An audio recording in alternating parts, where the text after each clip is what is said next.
అస్సలు చేదు లేకుండా సాంబార్లోకైనా కూడా నంచుకొని తినేలాగా టేస్టీగా కాకరకాయ చిప్స్ చేసుకుందామా.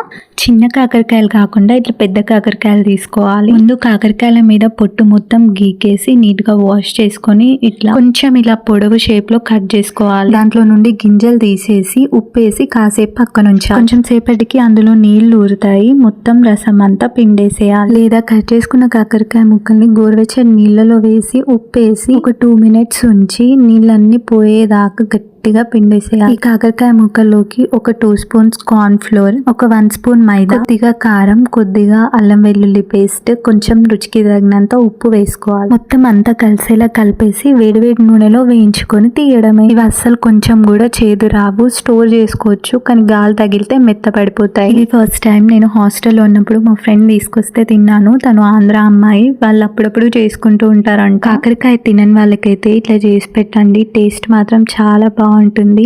ఎలా వచ్చిందో మీరు కూడా ట్రై చేసి చెప్పండి. మరి ఛానల్ని సబ్స్క్రైబ్ చేసుకోవడం అయితే మర్చిపోకండి.